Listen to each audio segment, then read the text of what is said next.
noite, tivemos uns probleminhas técnicos aí, caiu a live na primeira vez, mas não tem problema. Voltamos e agora, se Deus quiser, vai dar certo.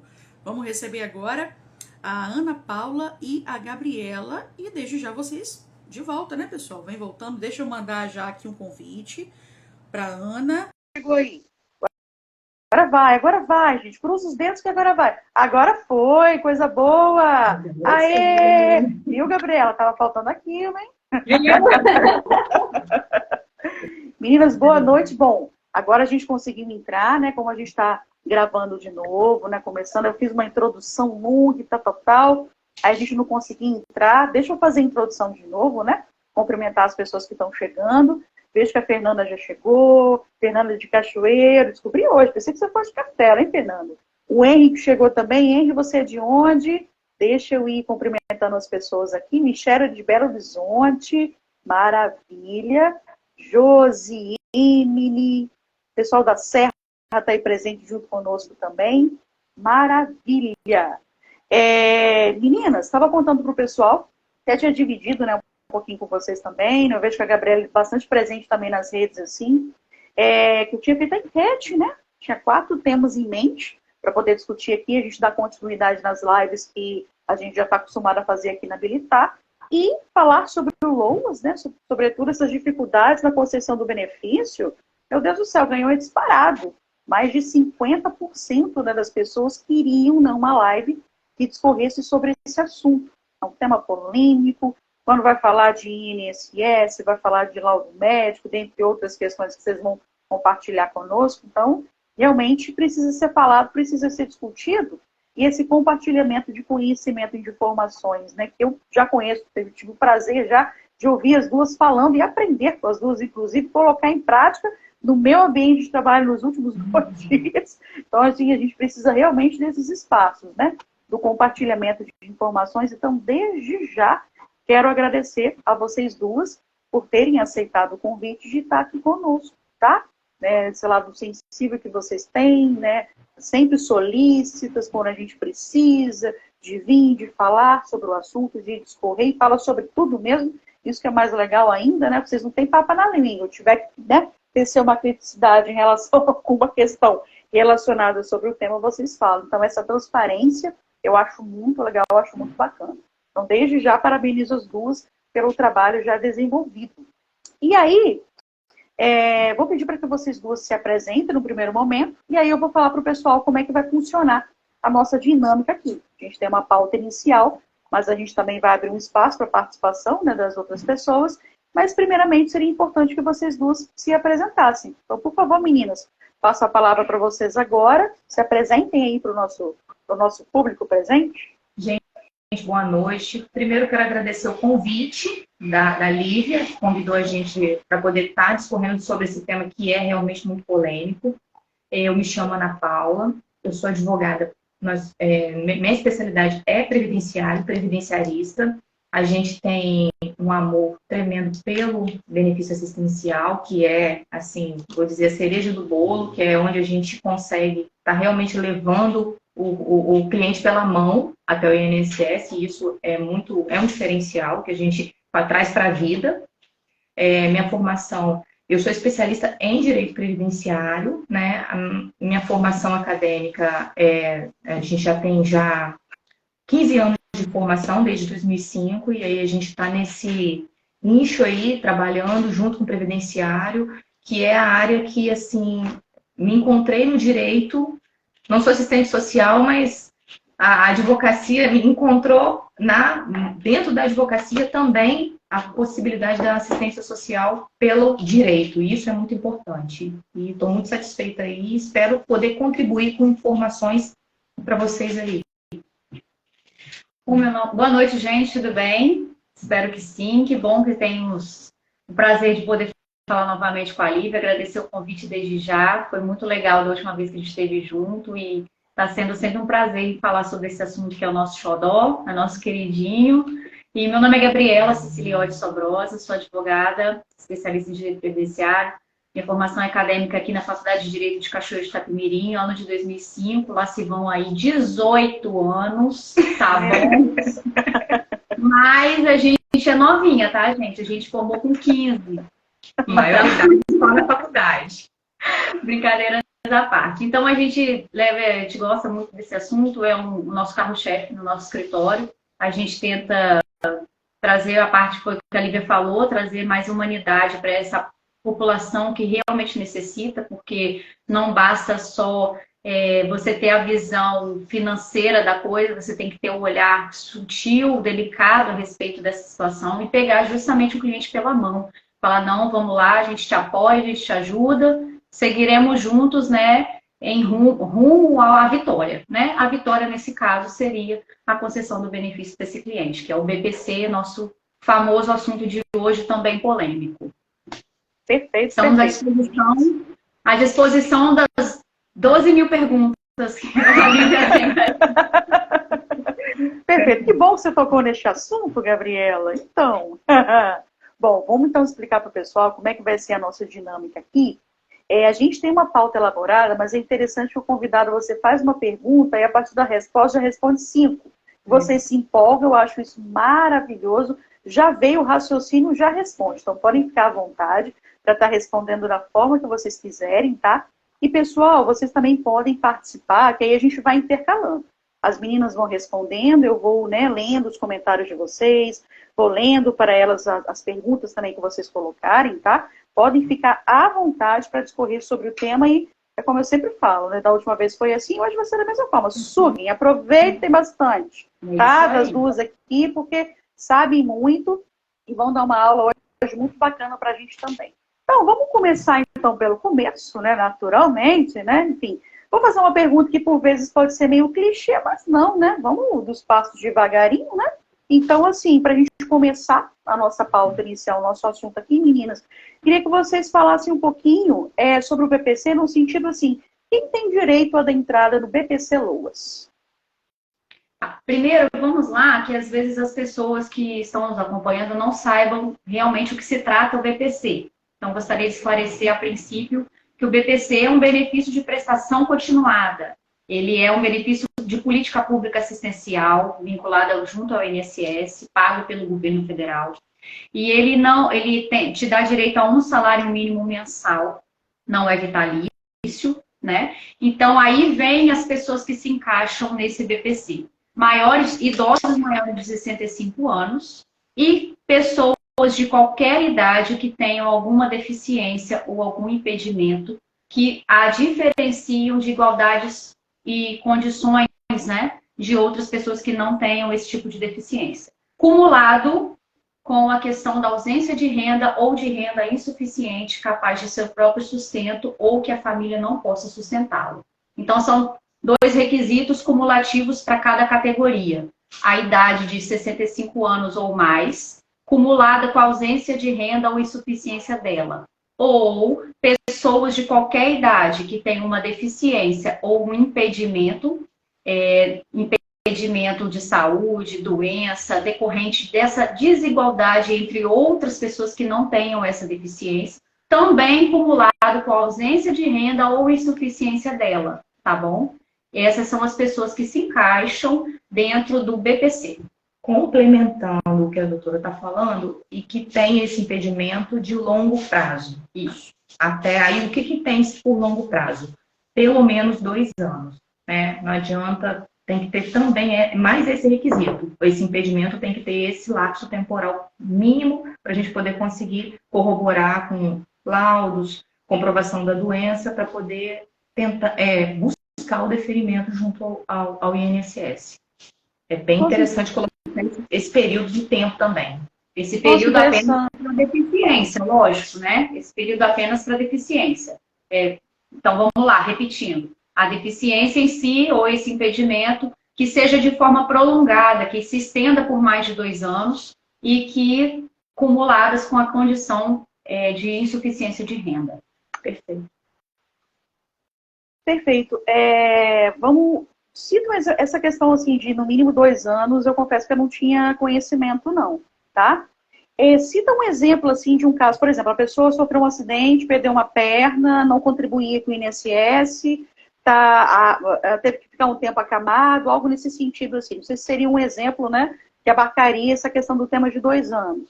Assim, não tem renda nenhuma. Teria como estar dando entrada no PPC? Que tipo de deficiência é essa questão dos 2 anos? Como seria isso? Por exemplo, um câncer já, dando outro exemplo, pegando o gancho, um câncer extremamente agressivo, né, que não tem condições de trabalhar. Aí descobriu tem pouco tempo, já está tomando, né, órgãos, né, do corpo em si, humano, enfim, vamos colocar dessa forma, uma linguagem mais popular.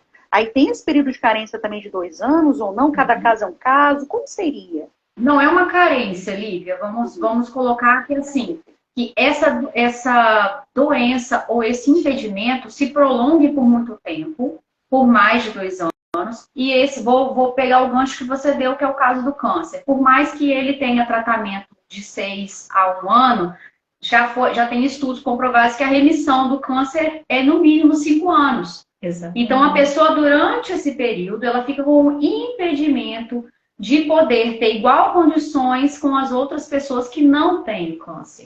Então, não é só para fins de contabilidade, mas também de entender a doença em si, que se arrasta por um tempo e a impede de ter essa igualdade com as demais pessoas. Vamos lá, outro exemplo muito claro, o HIV, ele não tem cura, ele é eterno para aquela pessoa e ele está estigmatizado para o resto da vida por ter essa doença. Outra questão, vamos lá para uma doença silenciosa, a fibromialgia, que havíamos conversado anteriormente. Ela é uma doença silenciosa, o tratamento é duríssimo. Então, a pessoa que tem essa doença, que requer o BPC nesse sentido, ela tenta ter um tratamento para amenizar as fortes dores e impedimentos que ela sente e passa de 2 anos. Vou dar um exemplo agora, como o requisito da idade não é impeditivo, e o exemplo que hoje a gente mais vê aí é o próprio autismo. Crianças autistas têm direito a benefício assistencial? Sim, têm direito, desde que seja cumulativo os requisitos. A doença seja longo prazo, até porque hoje a gente não tem cura ainda para o autismo, né? E também o critério da renda. É bem interessante que é cumulativo. E não tem limite de idade. Quando a gente fala impedimento de longo prazo, a gente entende-se que no mínimo de 2 anos, uma criança autista, o autismo tem cura? Hoje ainda não. Então a gente traz isso para a realidade da criança, a realidade do requerente, quando a gente vai fazer esse pedido junto ao INSS. Então, vamos lá, a pessoa com deficiência, exemplo, aí conseguiu o laudo hoje, na data de hoje, 27 de junho. Aí tem que ter um acompanhamento ainda de 2 anos. De repente eu posso não estar entendendo muito bem, né? Posso estar com a cabeça um pouco confusa, tal, porque essa questão dos 2 anos, assim, me deixou um pouco perturbada. Mas vamos lá. Consegui um laudo hoje. 2 anos para isso? Ou não? Já pode dar entrada no BPC? Como é que funcionaria isso? A partir do momento que você vai num médico, digamos, né? Vai no médico e pega o laudo, o especialista. Você já está com a doença. A doença já é pré-existente. Você não vai buscar um laudo se você não tem alguma dificuldade. Vou dar o exemplo da fibromialgia. Ela já vem com dores anteriores a quando ela está com aquele laudo na mão. O nosso trabalho nesse aspecto é provar e trazer isso para que o perito do INSS entenda que essa doença já existia muito antes daquele laudo. E trazer exames, medicamentos. Toda aquela condicionante que aquela doença naquele momento não tem cura e que ele vai ter um tratamento a longo prazo. A gente pode dizer o câncer. Ele descobriu o câncer hoje, como a doutora Gabriela estava falando. Não é um processo que hoje eu descubro o câncer, amanhã eu estou bem. A gente já consegue constatar e entender que, através dos laudos e todo o tempo, o período de tratamento e de remissão, ultrapassa esse período de 2 anos. Então, eu não preciso esperar 2 anos para dar entrada. A partir do momento que você tem a deficiência, porque o câncer é uma deficiência para fins de benefício assistencial, para fins de BPC-LOAS. É uma deficiência para fins de BPC-LOAS, porque quando a gente fala em benefício assistencial de LOAS, a deficiência ela está no fato de você ter impedimentos para você poder ter uma vida igual aos outros. Então, esse impedimento é que gera a deficiência. Quando a gente vai falar... Então, independente... É diferente de deficiência física, é diferença de... E tem as doenças silenciosas que a gente não enxerga, que a gente não vê, mas que existem, que estão ali e que não deixa aquele requerente, aquele cidadão ter iguais direitos, iguais condições de vida com os demais. Perfeito. Então, independentemente dessa data do laudo, né, que ela tem um período de 3 meses e tal, mas assim, independentemente da data do primeiro laudo, por isso vocês tanto fomentam, serve a questão dos exames, que estavam fazendo até descobrir a doença, medicamentos que estavam tomando, por isso que tem que ser o conjunto da obra, para pôr, né, quando for da entrada no benefício, é isso? Também. Porém, vamos esclarecer um pouquinho mais. Não é que tem que ter 2 anos e aí você pedir. É que quando constatado, você sabe que esses próximos 2 anos serão de tratamento.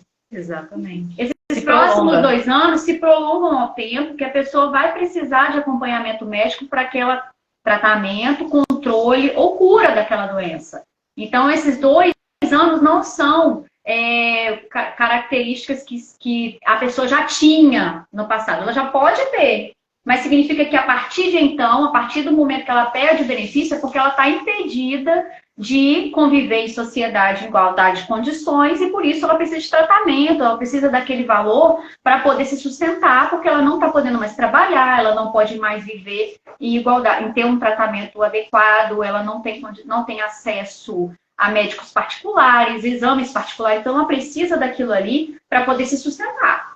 Sobreviver. Perfeito mesmo, né? Ter uma qualidade de vida um pouco melhor, ter uma dignidade de vida, essa que é a palavra. Porque é um benefício assistencial. É a hora que mais precisa. É assistencialismo mesmo. A hora que eu mais preciso é a hora que a Previdência tem que suprir, estender a mão e suprir essa necessidade. Ok. Aqui a Herbert está dizendo o seguinte, uma das demandas também tem chegado muito nos centros, né, de referência de assistência social em relação às crianças que têm TDAH.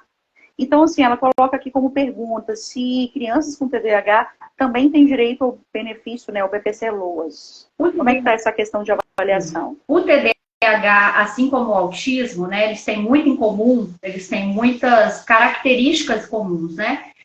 Assim como o autismo, tem que ser analisado o caso concreto. Aquilo que a gente sempre fala da questão da equipe multidisciplinar que define se essa criança não é que ela não necessite do BPC, não é isso, vamos lá.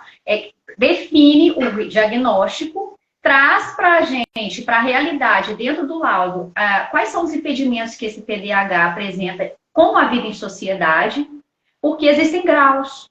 Nós sabemos que existe o TDAH que consegue conviver normalmente, vai à escola e tem as dificuldades dentro da normalidade, mas tem aquele TDAH que tem muita limitação.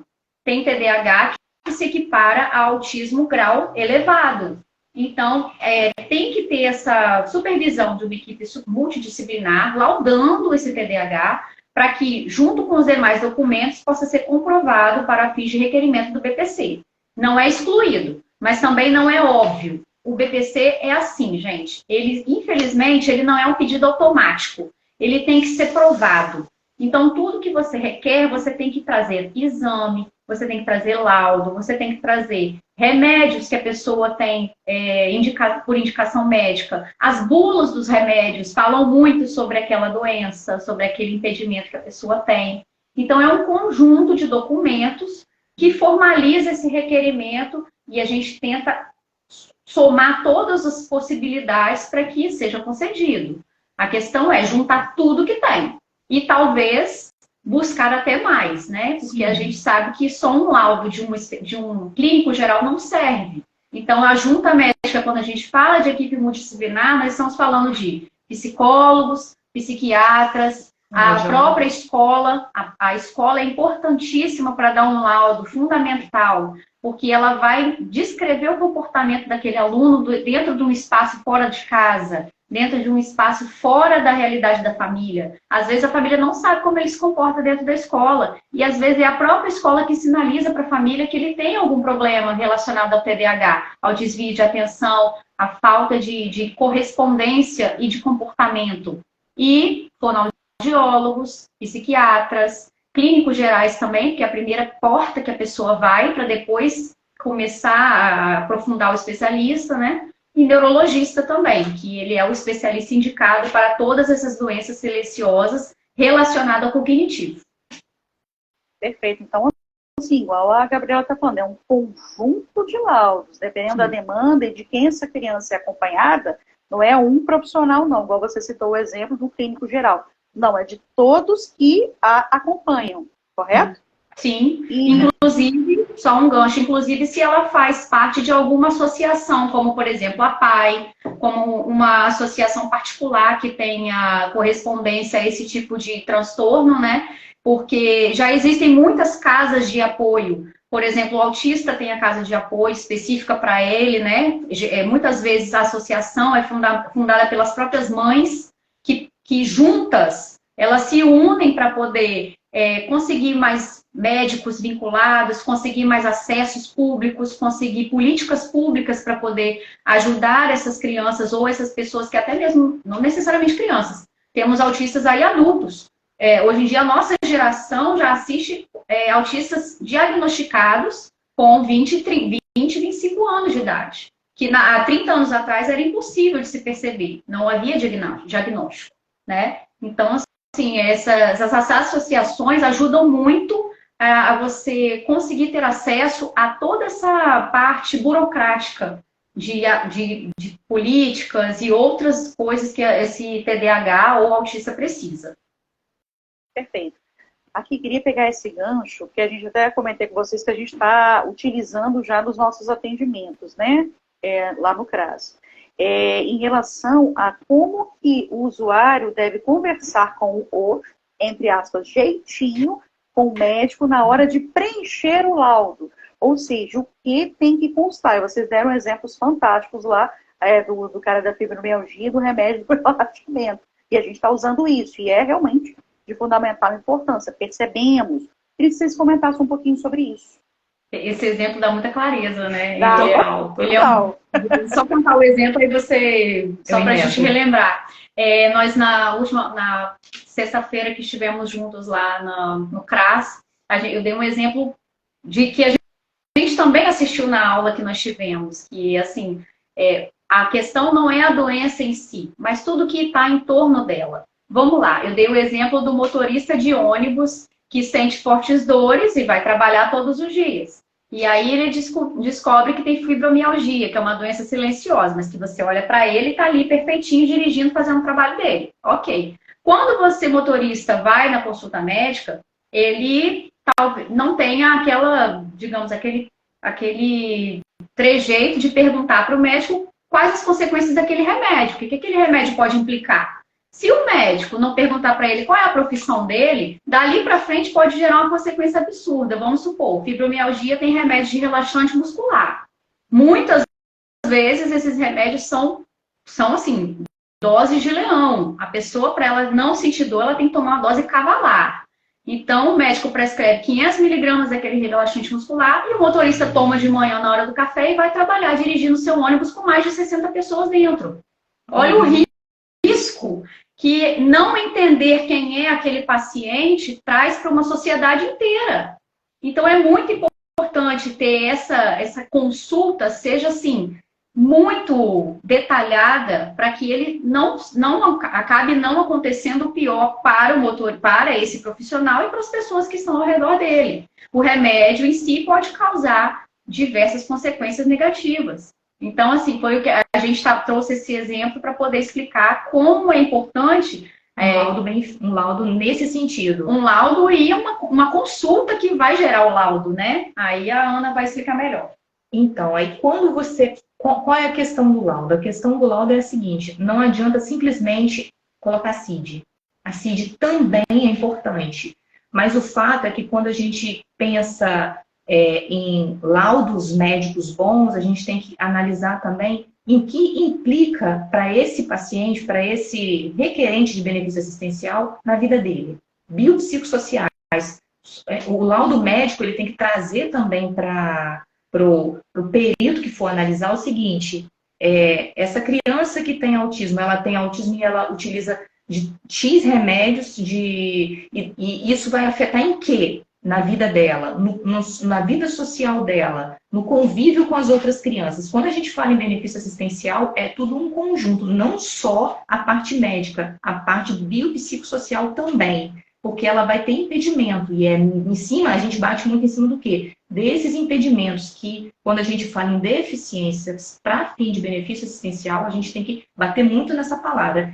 Que impedimento que esse requerente tem? A gente tem que comprovar isso junto ao INSS. Olha, INSS, além do risco social que ele corre porque ele não tem renda, no momento do pedido, a gente tem que demonstrar e ficar muito claro que essa doença, além de ser de longo prazo, impede completamente o convívio social, o convívio normal daquela criança.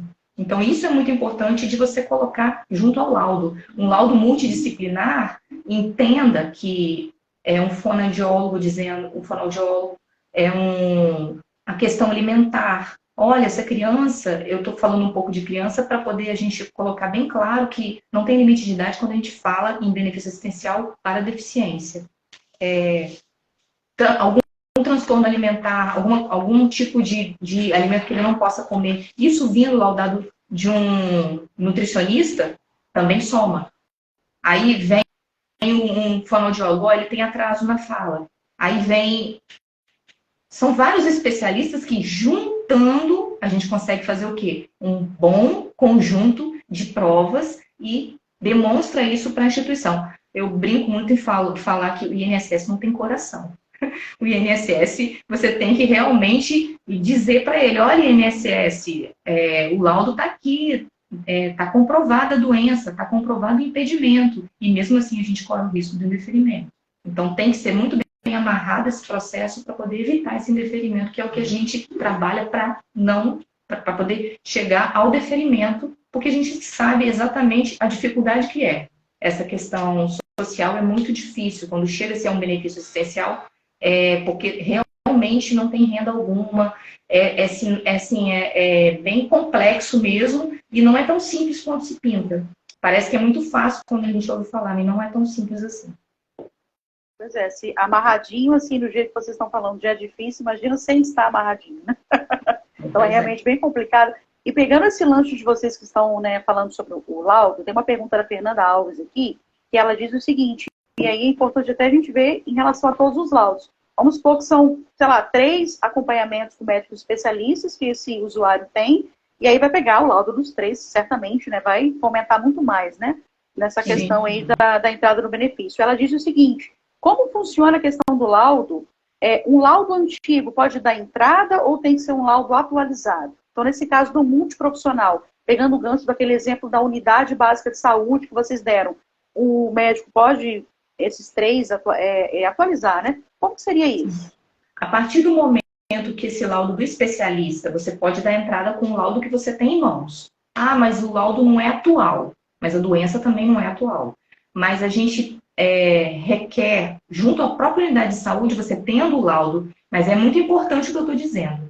Você tem que fazer o acompanhamento. Não adianta você chegar na unidade de saúde e falar, eu gostaria de pegar um laudo desse especialista que me acompanhou. Porque é imprescindível que o SUS ele participe dessa questão de tratamento e acompanhamento, porque mesmo que você fez o seu laudo está lá na sua mão e é particular, você vai pedir o quê? Só uma transcrição daquele laudo para fazer a atualização da doença. Eu vou dar o exemplo do autismo. O autismo não tem cura. Então, um laudo que está sendo acompanhado pela PAI, que a equipe multidisciplinar da PAI já vem acompanhando, digamos, há 1 ano, 6 meses.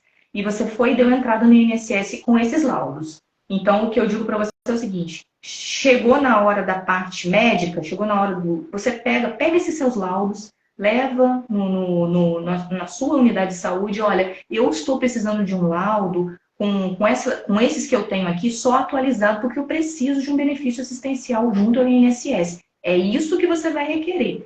Por quê? Porque só a atualização do laudo para fins de benefício, o médico da unidade de saúde ele não vai prescrever, ele só vai transcrever aquilo que o laudo já detém. E quando você chega para o perito, você está com aqueles laudos anteriores e você está só com aquele laudo atualizado, indicando o quê?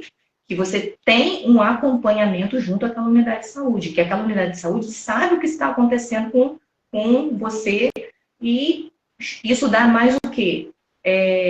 Dá mais credibilidade ao perito que está lá no INSS, que ele vai olhar, peraí, esse paciente está sendo acompanhado, esse paciente está sendo atualizado, esses laudos dele. Isso é importante, conta, é bem interessante sim, e pode ser feito. Perfeito. Tem duas perguntas aqui na caixinha de perguntas, deixa eu abrir aqui. Uma da Joyce Monteiro, que ela diz o seguinte: a pessoa pode receber o PPC e o Bolsa Família, ou seja, acumular 2 benefícios, porque os atendentes do CRAS, eles têm negado essa questão. Sempre falar, não pode PPC e Bolsa Família, 2 benefícios diferentes na mesma casa. Vocês já acompanharam algum caso de que foi possível? O BPC, tanto o BPC quanto o Bolsa Família, eles têm a mesma origem, eles são assistenciais. Então, não há impedimento nenhum de acumulação dos dois para a mesma família, para o mesmo grupo familiar, tá? Agora, não significa dizer que a mesma pessoa, cabeça do grupo familiar, daquele CAD único, é quem vai acumular esses 2 benefícios. Eles podem ser acumulados dentro do grupo familiar, pai, mãe, filho. Um deles pode ter um Bolsa Família, um deles pode ter um BPC. Não significa que o pai vai concentrar o Bolsa Família e o BPC para fins de recebimento desses 2 benefícios. Perfeito. Uma outra pergunta aqui é da Sueli Próspero. Diz o seguinte: e no caso de depressão severa, daria esse direito ao BPC? Sim, a depressão, assim como as demais doenças silenciosas, e hoje eu estava lendo um artigo a respeito disso, o Brasil é o país com maior índice de ansiedade e depressão na América Latina. Ela vem com muita força e, infelizmente, vem dificultando, inclusive, que os trabalhadores continuem empregados, continuem tendo condições de trabalhar. Esses impedimentos são biopsicossociais. Assim como as outras doenças silenciosas, ele se manifesta através de N tipos de formas, né? Elas se apresentam muitas vezes com a exclusão, com a tristeza, com o uso de medicamentos pesadíssimos, que a impede, inclusive, de trabalhar durante o dia, a pessoa vira à noite porque o remédio faz um efeito rebote.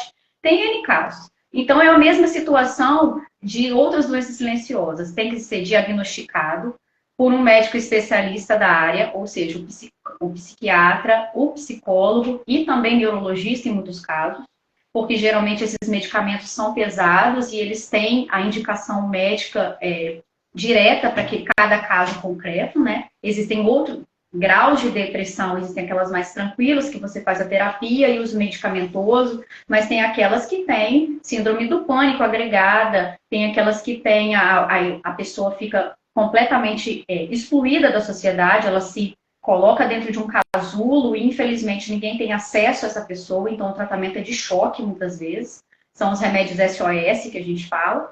E, com isso, a pessoa precisa de laudos e o de uma equipe multidisciplinar também. Então, geralmente, neste caso de depressão, estão ligados o psiquiatra, o psicólogo, que faz o acompanhamento terapêutico, e neurologistas. E é possível, sim. Perfeito. É possível, sim, pedido de benefício assistencial para a depressão. Não é impeditivo. Perfeito. Perfeita explicação. Tem mais uma última aqui na caixinha de perguntas, que é da Geisa Ribeiro. Queria que vocês comentassem um pouquinho, esclarecessem sobre o BPC para pessoa idosa. Sim. Querem dar correndo sobre isso? O idoso é a nossa professora falava sempre pra gente, é o mamão com açúcar, mas não é bem assim, né? Nunca é mamão com açúcar perante o INSS, tá? Mas é porque o requisito dele é mais simples, né? É porque ele apenas precisa atingir 65 anos ou mais e não ter a condição financeira. São aquelas pessoas que, por exemplo, trabalharam a vida inteira sem carteira assinada, ou um período de carteira assinada, mas por algum impedimento social, algum impedimento até mesmo físico, não puderam continuar contribuindo com o INSS e chegaram nessa altura da vida sem renda nenhuma. E muitas vezes sozinhos. Elas não têm esposo ou marido, elas não têm filhos muitas vezes, e talvez tenham filhos, mas eles não são responsáveis pelo sustento desse pai ou dessa mãe. tem que ter muita atenção com relação a isso, e é por isso que, voltando ao CAD único, a gente precisa ter atenção quando vai classificar esse idoso dentro de um grupo familiar. Porque os filhos casados, hoje em dia, segundo a lei, eles não têm a obrigação de sustentar os próprios pais. Isso daí vem de uma condição de educação, mas não uma condição legal, tá? Então, muitas vezes, esse idoso chega à altura de 65 anos desprovido de qualquer tipo de rendimento. E aí, sim, para eles, é diretamente o pedido. Completou 65 não, e provou que não tem renda, pede o BPC e geralmente é deferido, sim. Perfeito. A Fernanda está agradecendo, tá, a resposta de vocês em relação à questão do laudo, né? Ela disse aqui que compreendeu e agradece. E você puxou o gancho aí em relação ao CAD único.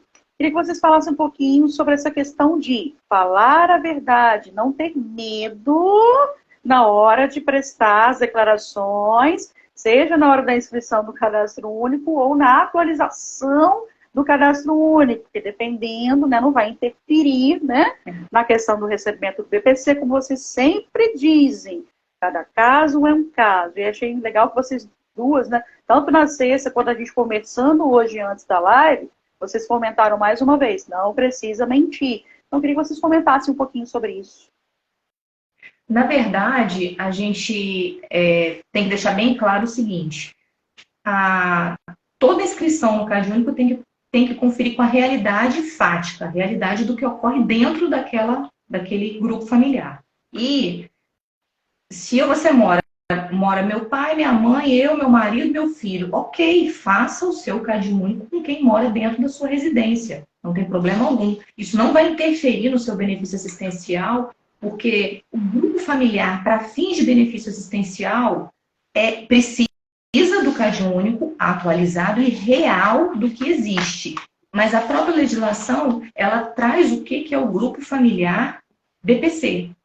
E aí o grupo familiar BPC, por mais que talvez aconteça o seguinte, que às vezes a assistente social vá lá fazer o cadastro e coloque o avô que mora, o pai, a mãe, o filho que é divorciado, que mora lá dentro daquela casa, a irmã que é casada com 2 filhos. Quer dizer, fica um núcleo familiar imenso, fica um núcleo familiar de 7 pessoas.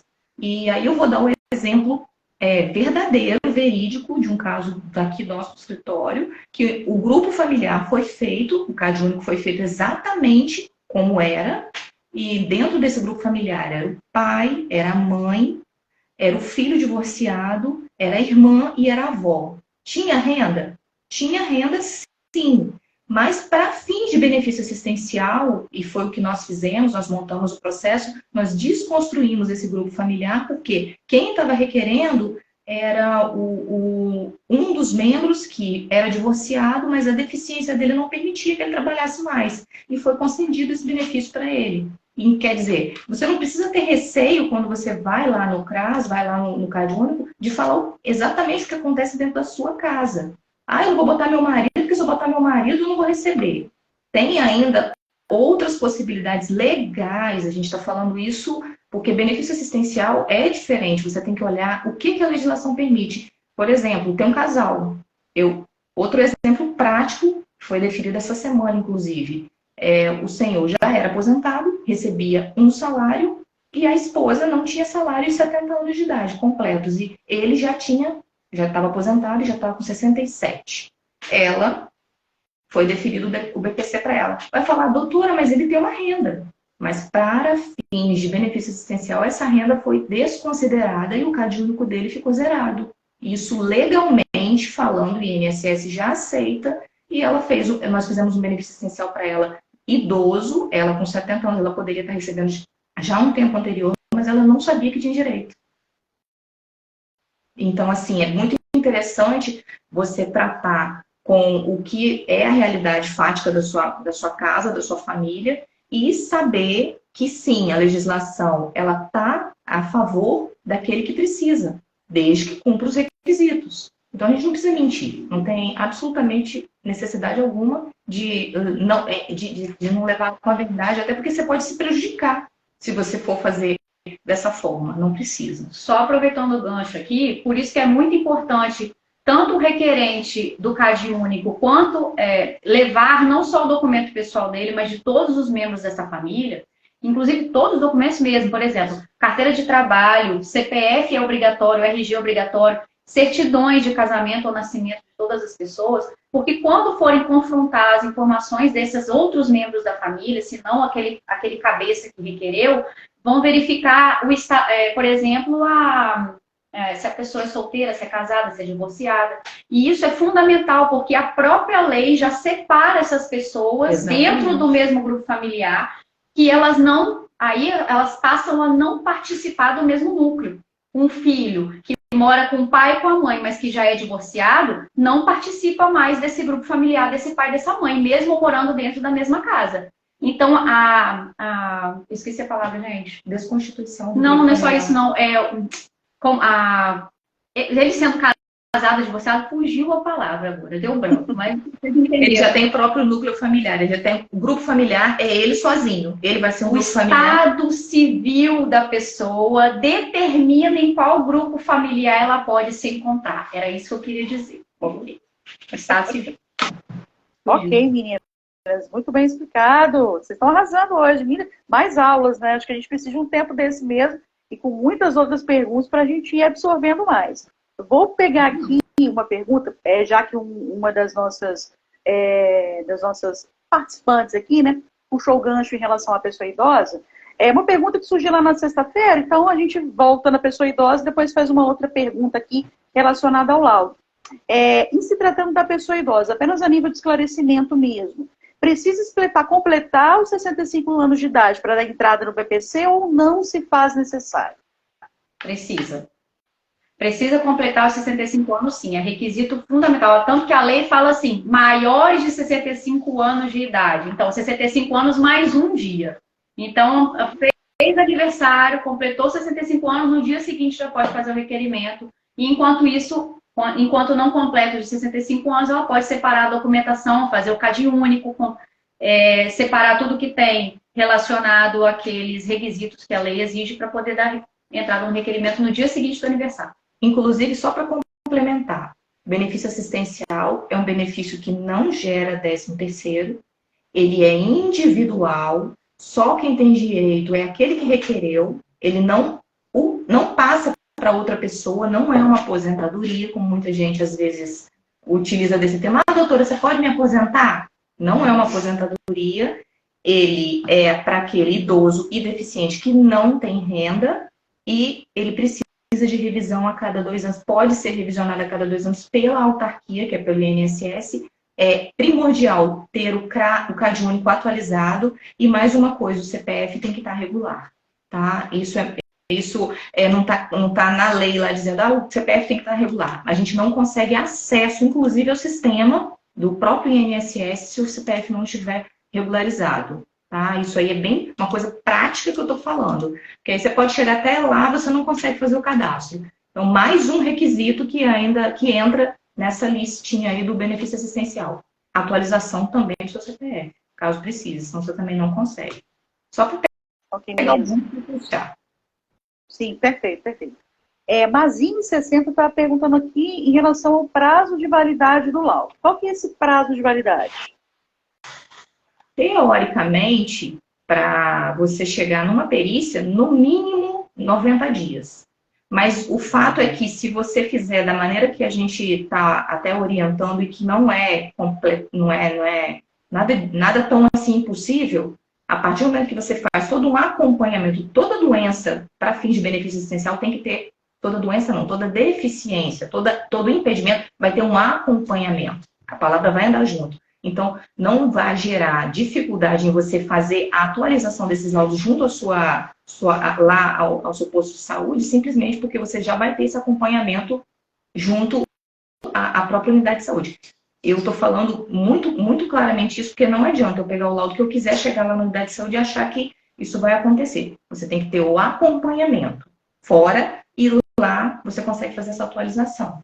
Desde que você tenha o laudo certinho, tudo ok, entendeu? Não precisa, como eu falei na sexta-feira, gente, é só você chegar e conversar. Olha, eu estou querendo dar entrada num benefício assistencial, explicar a situação. Olha, meu filho, meu marido, a gente está com essa situação aqui, a gente precisa desses laudos, os nossos laudos já têm mais de 6 meses. Eu passo acompanhamento junto a esses especialistas. Eu queria o quê? Um laudo, só uma atualização para poder conseguir levar isso no INSS. Uma boa conversa, você não vai chegar.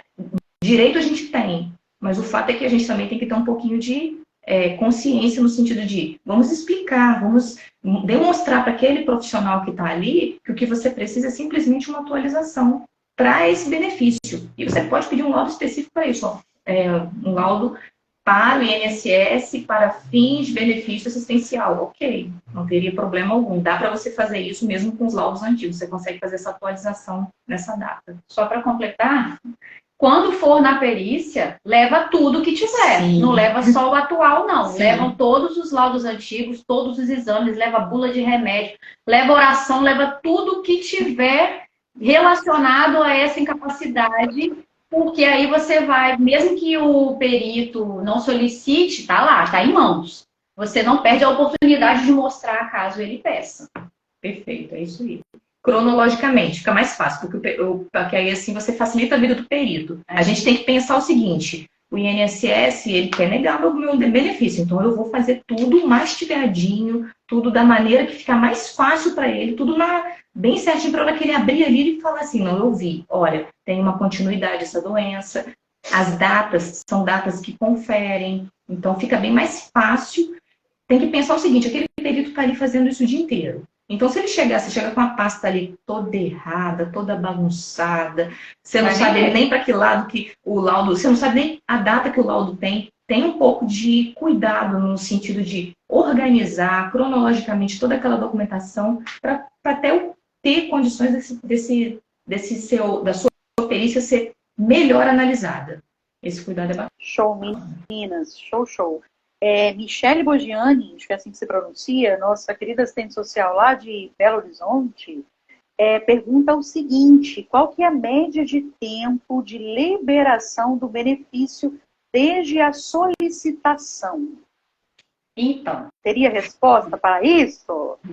Resposta exata não, mas dura em torno de 6 meses, digamos assim, de 3 a 6 meses é fato, porque a não ser que tem alguns casos que a gente já acompanhou, inclusive, que foram deferimentos imediatos, para idoso, por exemplo.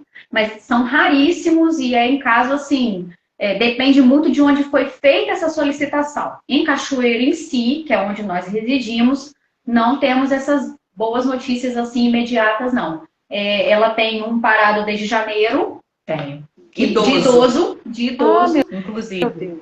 Desde janeiro, que ainda não foi deferido, lá se vão 6 meses completos, né? E geralmente, quando a gente sabe que quando é relacionado à deficiência, a gente tem uma certa previsão quando marca a perícia. Geralmente, quando a perícia médica é marcada, por exemplo, para setembro, a gente já sabe que aquela data ali é perto, porque o médico em si dá o laudo no dia. Então, se ele diz sim ou não naquele dia mesmo que é a data ocorrida a perícia. Agora, depende também da data da perícia social, porque o deficiente passa por essas duas, a social e a médica, né? A social é para verificar a questão da renda, onde mora, né, todo o entorno da vida dele, e a médica da condição física dele, e documentação, né? Ok. Então, demora aí de 3 a 6, beirando 7. Podendo, só que já é uma caixinha de surpresa, né? Cada caso é um caso. De até o limite. A gente não sabe. Eu tô com aqui há 6 meses. Vamos aguardar. INSS e as suas surpresas, suas peripécias, né? Não tem jeito, igual vocês falaram, né? É de tudo para não conseguir. Então, por isso que é importante estar bem munido dessas informações. Sim. Bom, gente, eu gosto de ler todos os comentários, mesmo que seja antigo, eu acho para a gente valorizar, né? Os nossos participantes aqui, eu acho bacana a gente ler, sim. A Joyce tinha feito uma pergunta, nem lembro qual pergunta que ela fez, mas ela fez questão aqui de agradecer a vocês, tá? Pelos esclarecimentos que vocês estão dando. A Fernanda Alves fez uma outra pergunta, só me corrigem se já foi falado. Está chegando muita pergunta aqui, é bom a gente triar. Em relação à família, se possui uma aposentadoria, se pode dar entrada no BPC. Vocês já responderam, vocês até deram um exemplo, né? de um marido que é idoso, que a esposa poderia dar entrada no BPC. Sim, então tem uma nova aqui, que é da Emily Oliveira, que ela diz o seguinte: sobre um indivíduo que é curatelado e o curador não repassa ao indivíduo a instituição que ele habita, some sem deixar contato, como fazer? Entenderam o teor da pergunta? Está escrito dessa forma. Sobre um indivíduo que é curatelado. Será que seria não repassa o dinheiro? Seria isso? Vou reler, ó. Sobre um indivíduo que é curatelado e o curador não repassa aí está indivíduo. Às vezes pode ser erro, né? Do corretor lá. Então, não repassa o dinheiro. Vamos trabalhar então com essa possibilidade. Se não for isso, depois a Emily corrige lá embaixo. A instituição que ele habita, enfim. Ele sumiu sem deixar contato. Como que faz? Seria apropriação indébita? Seria isso, talvez? Também, mas seria um caso de denunciá-lo ao Ministério Público, porque ele está... Perdão. Não, é isso mesmo, que aqui embaixo está, não repassa o benefício, é isso mesmo, tá certo. Um caso de denunciá-lo ao Ministério Público. Mas aí teria que, necessariamente, você precisa saber o paradeiro dessa pessoa. Quer saber como que você vai encontrar? No dia da liberação do BPC, no dia marcado para a liberação, porque tem uma data específica, é todo dia tal do mês, naquela agência X, faz plantão na porta. Você vai encontrar alguém lá sacando o dinheiro dessa pessoa. É fato, porque ela vai pessoalmente receber. Não é transferido por conta nenhuma. É através de cartão magnético na boca do caixa. Então, no dia e hora e local daquele benefício, daquela mensalidade ser paga, essa pessoa vai aparecer no banco. Ela não está sumida, não. Ela só está se escondendo. Mas é importante prestar queixa, denunciar da polícia, e a polícia, independente do grau de parentesco dessa pessoa, porque como ela é curadora, não necessariamente ela seja parente, né? Ela pode ser qualquer um destinado àquela função. Mas é importante, inclusive, para fins, nesse caso específico, se a pessoa é curatelada, ela está impossibilitada de sair de casa muitas vezes. Então, alguém terá que intervir por essa pessoa e denunciar. Inclusive, para aquela vara da infância e juventude, né, porque também são os curatelados, aquele juiz que concedeu a curatela, ele pode cessar essa curatela a qualquer momento. Pode. Da pessoa idosa também é a mesma coisa, né? Mesma coisa. Tem que informar os órgãos judiciais e policiais, porque aí eles juntos vão ter mais documentos suscetíveis, inclusive, para fundamentar a cessação dessa curatela. E aí sim, infelizmente, terá que fazer um novo requerimento ao INSS para transferir essa curatela para outra pessoa designada. Por quê? O benefício, ele sai em nome do requerente, ele não sai em nome do curatelado.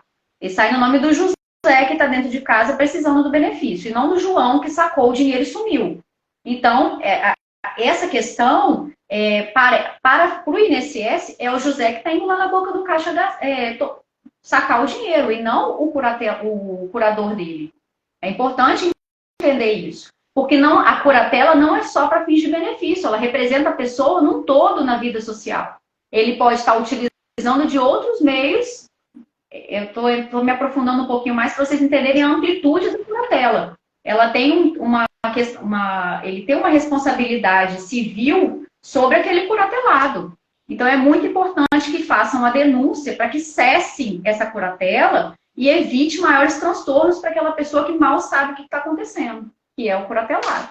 E o benefício assistencial o benefício é para fins de melhorar a dignidade da vida desse requerente, que ele não está tendo nesse momento. E no caso daquela pessoa que não é muito assim corajosa, né? Não vou na porta do banco pegar o sujeito, não. Então, assim, o próprio Ministério Público pode entrar com uma ação para poder, bloquear aquele cartão e depois a pessoa vir aí realmente ter essa questão da responsabilidade da família pensar no novo, né, curador para ela.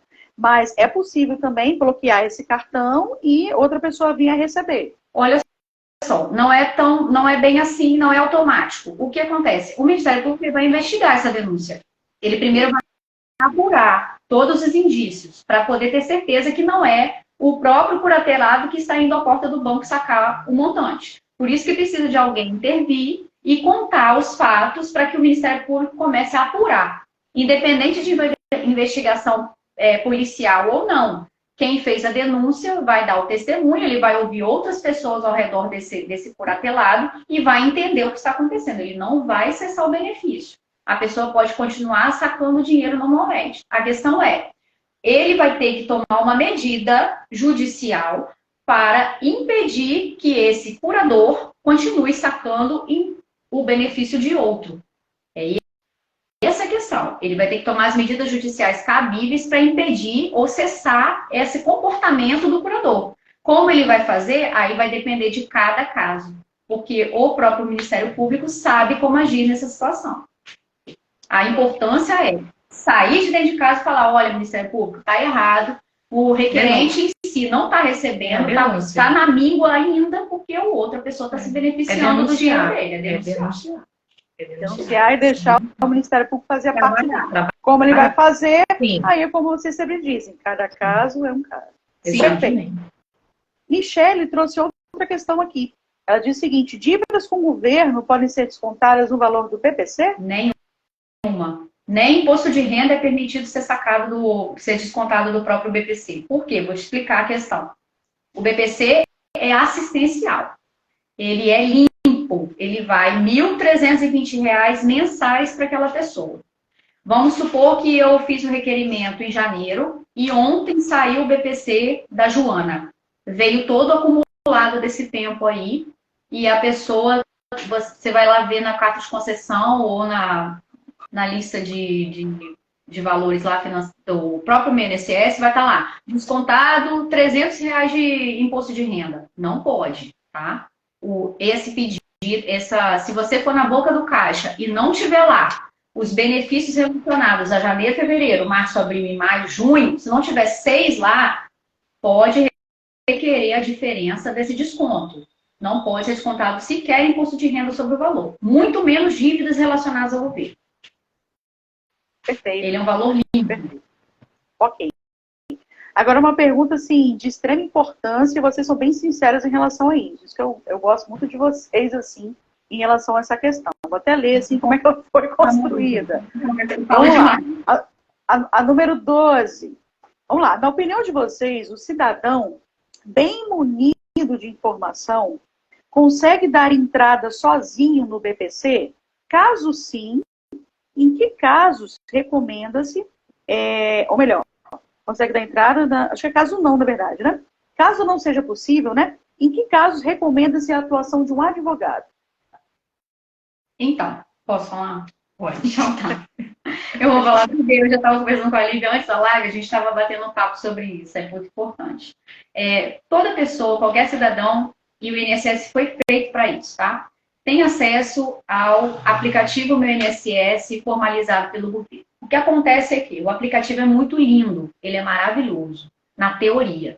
Na prática, ele é difícil de mexer, ele é uma ferramenta que tem muitos gatilhos, tem muitas pastas, muitos ícones, e a gente, às vezes, a gente mesmo tem pouca condição de entender o que eles queriam, na verdade, ali. É bem complexo.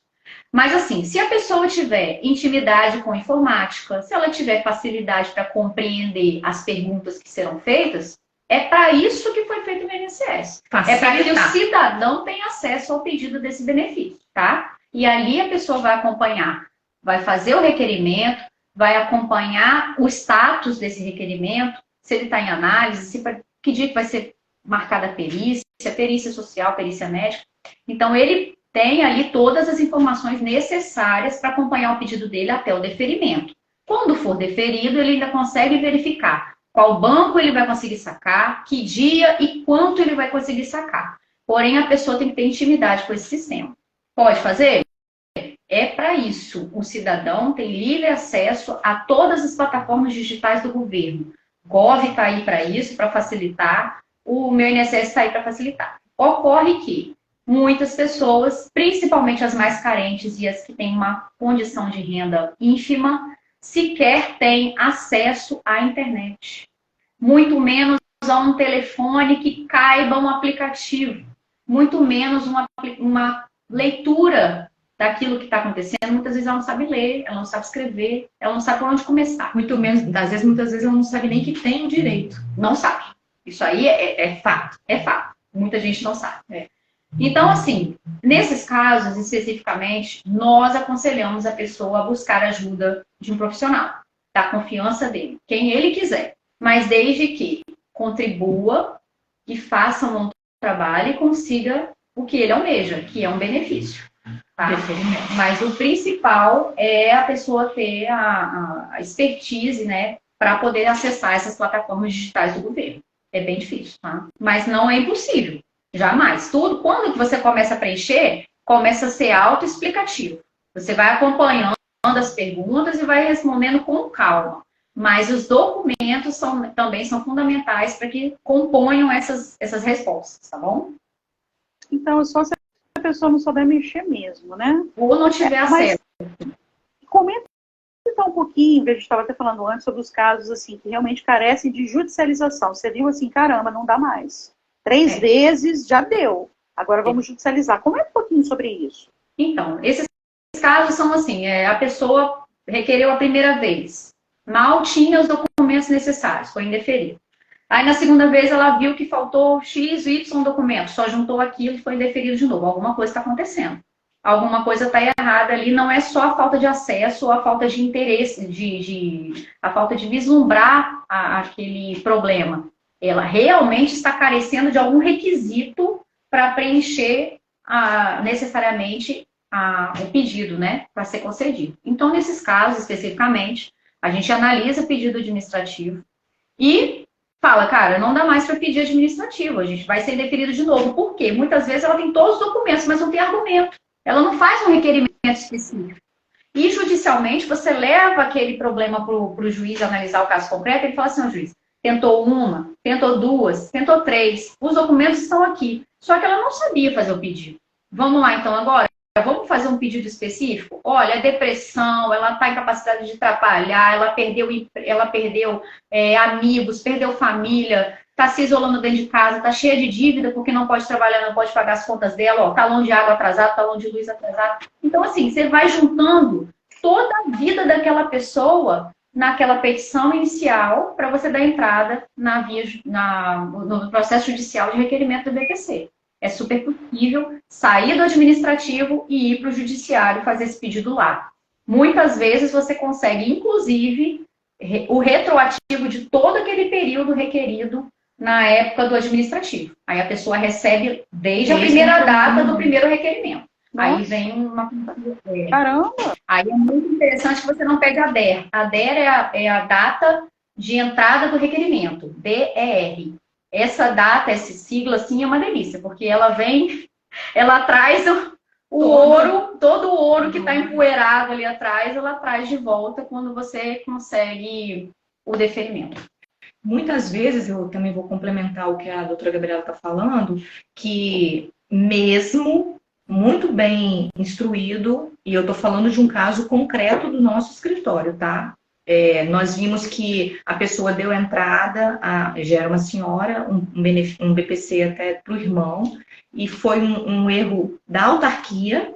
Ela apresentou todos os documentos, não tinha por que ser negado, e mesmo assim foi. Então, nós tivemos que judicializar, e eu estou dizendo, um BPC redondinho. Não estava ruim, não estava errado, não tinha nada que pudesse dizer assim, olha, foi indeferido porque faltou tal coisa. O INSS, inclusive, em sede administrativa, ele entendeu que estava tudo ali, os requisitos, mas mesmo assim indeferiu. E aí, sim, como assim? Como assim? Como assim? Foi indeferido. Nós ficamos assim, o quê? Ele mesmo, no relatório, colocou que entendia que ele tinha o direito a partir daquela data, mas não definiu. E assim, foi uma coisa que a gente, assim, fomos judicializamos. Simplesmente a gente judicializou desde a data da cessação do benefício. Isso era um benefício que ele já tinha e foi cessado em uma dessas questões de pente fino, né, que o INSS recorrentemente faz com cruzamento de informações. E quando cruzou as informações, ele acabou cortando o benefício, e aí essa curadora entrou com a documentação e não tinha nada errado com a documentação que ela entrou. Mesmo assim, o INSS não reativou o benefício dela. E aí nós tivemos que judicializar. Então, assim, são N coisas que podem acontecer. E existe o robozinho do INSS, né? Que a gente não gosta muito, mas que ele tá ali para indefinir. Ele está ali para chatear com a vida do beneficiário mesmo.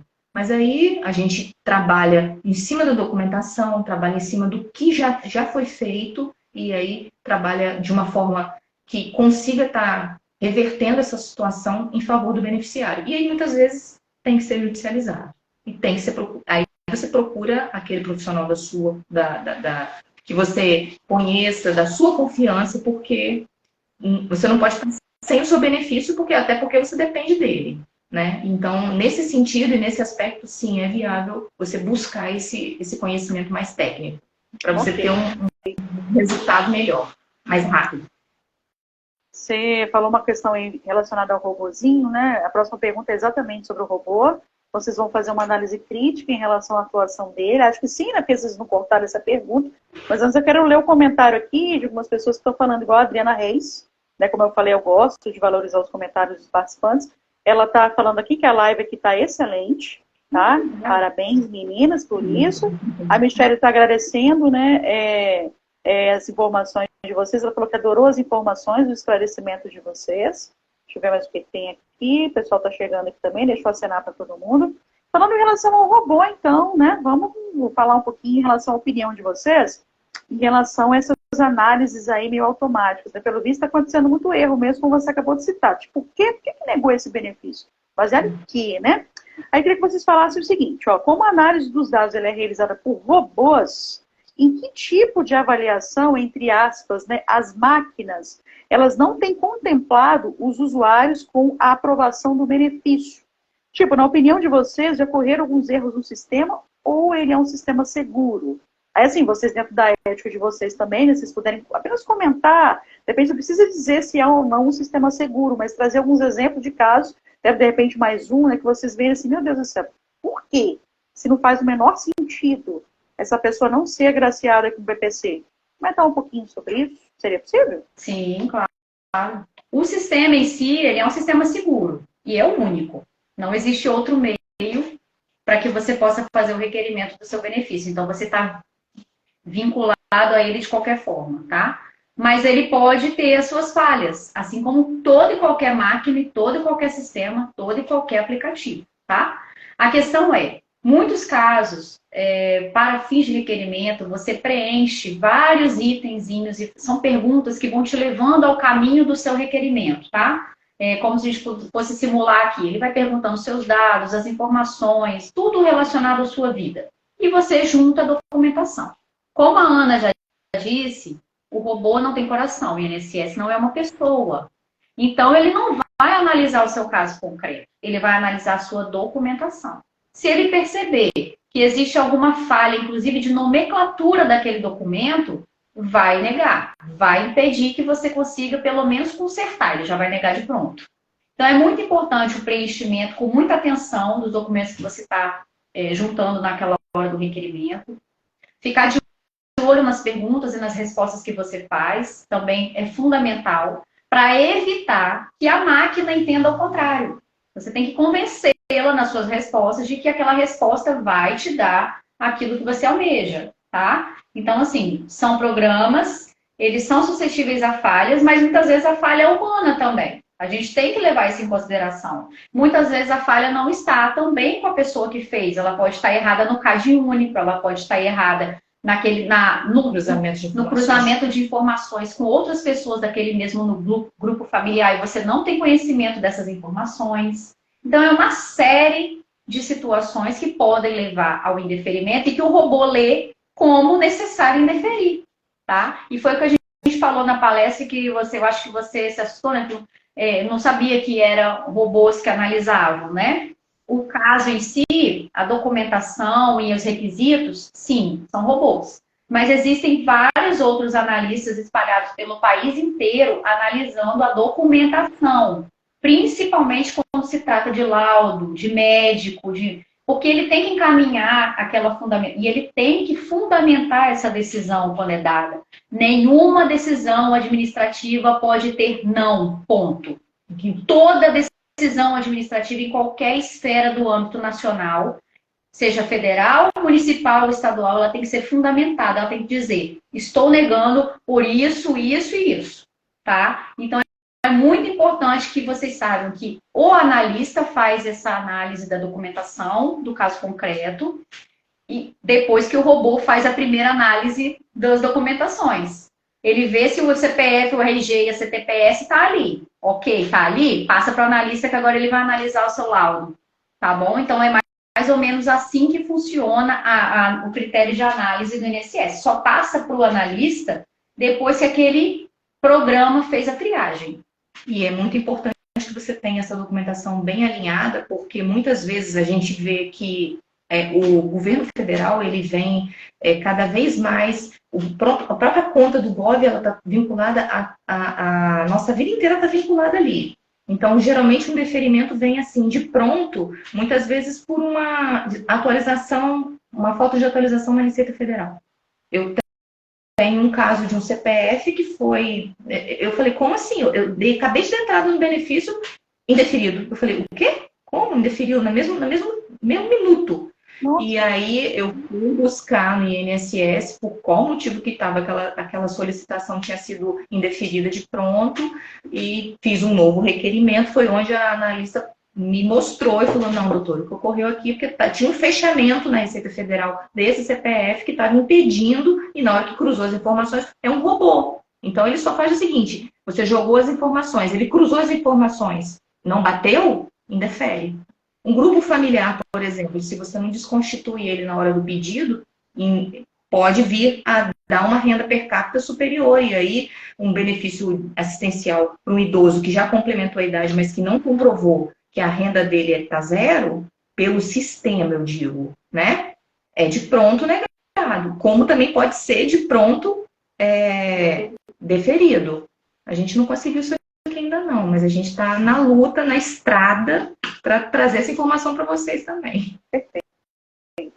Meninas, vamos indo para as nossas considerações finais. Nós já temos, bom, a gente tivemos um problema inicial, mas a gente já está quase 1h10 já nesse bate-papo aqui, né, que está muito gostoso, o pessoal está gostando bastante, participando bastante também, graças a Deus, está sendo um momento, assim, único, com toda certeza.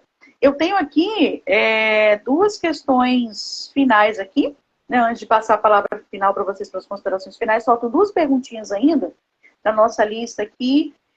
Queria falar com o pessoal, se tiver mais alguma dúvida, para a gente ir para as últimas dúvidas, para a gente poder encerrar. Fernanda Alves está falando que está muito boa a live. Então, eu vou partir para a próxima pergunta. Se alguém quiser, acho que mais umas 3 do pessoal que está participando, pode ser? As 3 primeiras aí, se tiver ainda alguma dúvida, a gente discorre sobre elas e a gente encerra. Tá bom? Pode ser? Já são 8h25.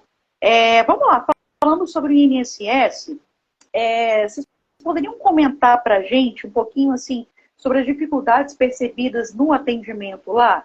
Por exemplo, vocês acompanham, né, muito, né, os clientes de vocês, né, como vocês sempre comentam, vocês pegam na mão mesmo. Então, vocês observam muitas coisas, que assim, na hora do atendimento ali, uma simples pegar a senha, um exemplo, vocês percebem, caramba, se o cliente, eu não estou do lado, ele não tem essa informação, ele vai embora para casa, sem, assim, receber algo, sem ser atendido pelo médico, sem pegar uma senha para uma próxima vez, uma coisa simples que seja.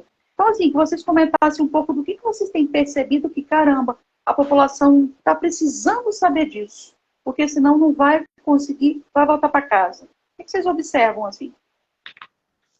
Na verdade, Olivia, o que eu vejo é que hoje o sistema está bem complexo de você trabalhar, porque são poucos profissionais. E aí, muitas vezes, um caso real do que aconteceu, e nesse dia eu estava com uma cliente do escritório no INSS, mas aí eu estava sendo atendida por em outro momento, em outro local, e eu só orientei ela a pegar uma senha. Simplesmente foi isso.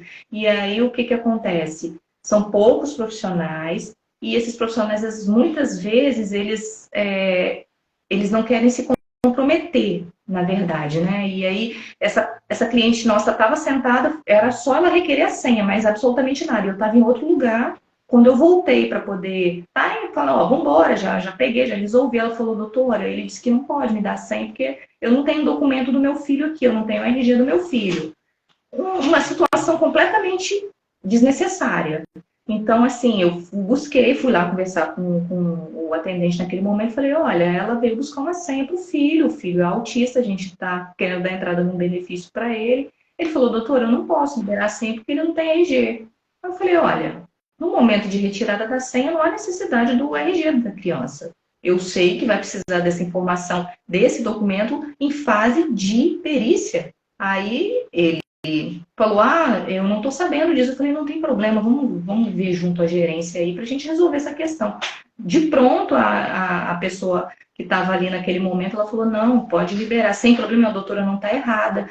Na verdade, para buscar essa senha, não há necessidade realmente de ter o RG da criança. Ela, como representante legal, com a documentação dela, ela já comprovava que ela era a mãe do menor, isso aí é um autista que a gente está fazendo aqui o benefício dele. E ela falou simplesmente comigo, doutora, se você não estivesse comigo, eu simplesmente teria ido embora. Entendeu? Porque a gente dá a orientação e diz, vai lá no INSS, pega uma senha inicial. Naquele momento, eu estava ali, ela estava ali, não precisei de fazer documentação nem nada. Ela, como representante legal, tinha total condição de pegar uma senha. E foi negado. Direito, inclusive. Foi negado no primeiro momento. E ela falou, se você não estivesse aqui, eu teria ido embora. E o que teria acontecido? Doutor, eu passei lá conforme você me orientou e eles me negaram a senha. Eu ia perguntar, mas por quê? E ela ia dizer, olha, eu não tenho o RG do meu filho no momento e eles não me deram a senha. Então, assim, coisas mínimas que às vezes a gente vê no dia a dia e que não tinha necessidade simplesmente pelo fato de você não ter o conhecimento da legislação. Eu entendo que são muitas pessoas, eu entendo que o INSS, infelizmente, não tem ainda condições de fazer um atendimento bacana para todo mundo, porque é pouco profissional, até para a gente, nós como advogados, muitas vezes a gente tem que esperar, aguardar, porque são poucos. Eles tentam, da melhor forma possível, fazer esse atendimento.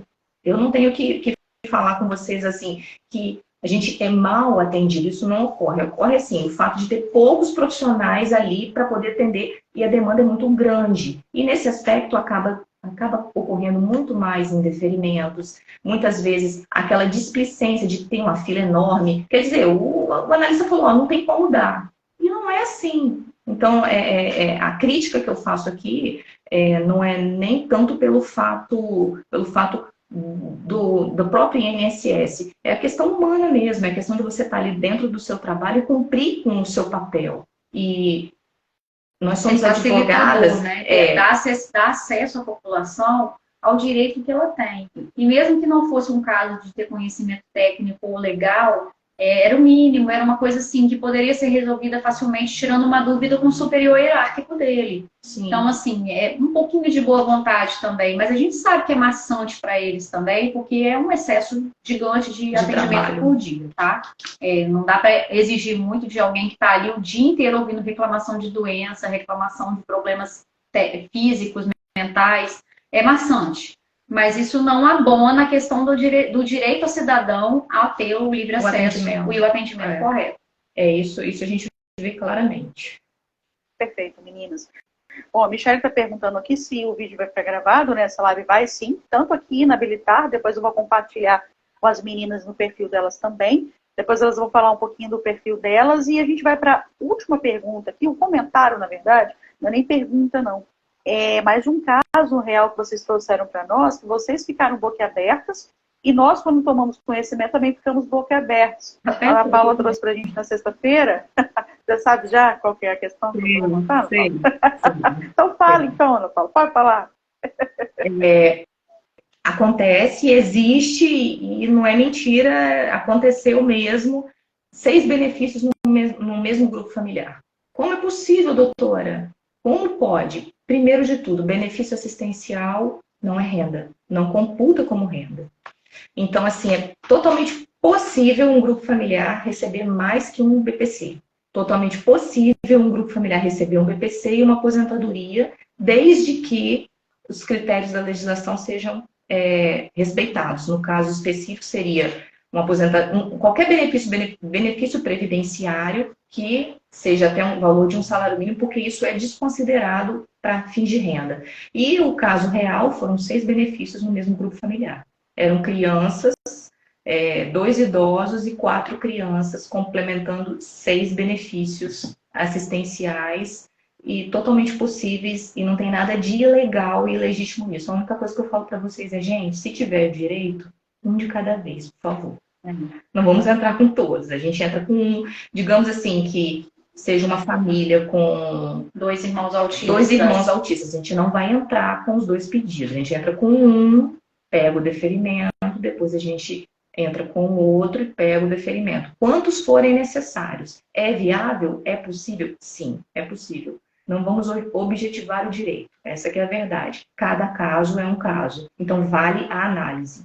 E o indeferimento não é o fim do seu processo. Porque muitas vezes essa população vai chegar no INSS, vai ter um deferimento e vai deixar para lá. Vai dizer assim, eu não tinha direito, eu tentei, mas eu não tinha direito. Não é o fim da linha. Não é o fim da linha. E aí eu vou pegar a fala da Lívia quando ela pergunta, qual é o momento de você contratar um profissional? É a hora de você procurar o seu profissional de confiança. Porque o indeferimento não é o fim da linha. Pode ser analisado, visto o caso concreto e pode ser feito um novo pedido, pode ser judicializado. Então, tem outras vertentes. A gente tem que entender o seguinte, o INSS não tem coração. Ele está aqui para indeferir. Mas a gente está aqui para ser o facilitador nesse caminho. Nossa, perfeito. Ah, que pena. Eu, por mim, ficava mais tempo. Nossa, é uma live muito gostosa, extremamente esclarecedora. Todo mundo, né, participou bastante. Então, assim, vocês, né, muito munidas de informação, passam confiança para a gente também nas respostas de vocês. Né? Deu para perceber muito bem o conhecimento que vocês têm, né? A responsabilidade também com fazer profissional de vocês, a competência que vocês têm, trazendo de casos de sucesso, casos de não sucesso. Tem que ter humildade também para reconhecer o não sucesso em determinadas situações. Análise crítica que vocês trazem. Maravilha. Então, o pessoal está aí, né? Michele parabenizando, Adriana batendo palma também aí para vocês, o pessoal elogiando, falando que a live foi muito boa, que a live foi excelente. E foi mesmo, vocês estão de parabéns. E meninas, vamos falar um pouquinho agora, né? Vamos chamar a atenção delas, porque o pessoal quer seguir vocês, né? Por favor, sigam as meninas, né? O Instagram delas, porém, vocês vão começar agora a compartilhar algumas informações. Esse é o objetivo de vocês, né? Vamos começar a partir de agora a fomentar o perfil, né? Só recapitula, Pedrosa, Pereira. Eu fiz a junção do meu com o seu e o Pedrosa. Então, não, vocês são um encarne. Vocês são um encarne. Muito bom, muito bom. Pereira Sobrosa.advocacia. É um Instagram relativamente novo, a gente vai começar do zero, porque a gente viu a necessidade de, principalmente, informação do BPC, e a gente vai começar daqui uns dias a começar a colocar muito conteúdo para poder esclarecer tudo isso que a gente vem falando no nosso bate-papo. A gente vai tentar documentar para que fique gravado e as pessoas consigam ter acesso a essas informações aí. O pessoal já está batendo palma, explicações maravilhosas, parabéns, muito bom. E agora o pessoal quer o conteúdo de vocês lá no Instagram, pelo amor de Deus. Então já vai ter vídeo gravado. Semana que vem vocês vão começar? Vai ter card novo semana que vem? Isso mesmo? Vamos botar a gente vai preparar. A gente vai conseguir parar uns dias para poder fazer isso e a gente vai soltar cada dia uma informação, um pouquinho de informação para o pessoal acompanhar. E a gente está disponível em qualquer... uma caixinha de pergunta, qualquer mensagem que quiserem esclarecer também, a gente vai se colocar à disposição dentro da nossa condição, né? Porque não é... Durante o dia é complicado a gente responder, mas deixa lá que qualquer dúvida a gente vai respondendo de acordo com a nossa possibilidade. A gente está pronto aqui para atender, tem o WhatsApp lá se tiver alguma dúvida. A gente está aí pronto e estamos também disponíveis aí, Lívia, a hora que você precisar, estamos disponíveis para novos encontros aí. E também, né, um bate-papo das advogadas com assistente social. Tem várias perguntas para a Lívia também, viu? Me chama para a live que eu vou lá. Agora vejo vocês. Começar a fomentar isso no Instagram aí. Aline, minha amiga, tá aqui. Ei, amiga. Que bom que você está participando. Obrigada. Muito bom, obrigada. Eu vou repetir o Instagram que me pediram ali. É Pereira e Sobrosa. Ponto advocacia. Isso, ponto advocacia. Tá ali eu vou deixar, quando a Lívia postar, ela marca a gente, aí vocês vão poder ter acesso também.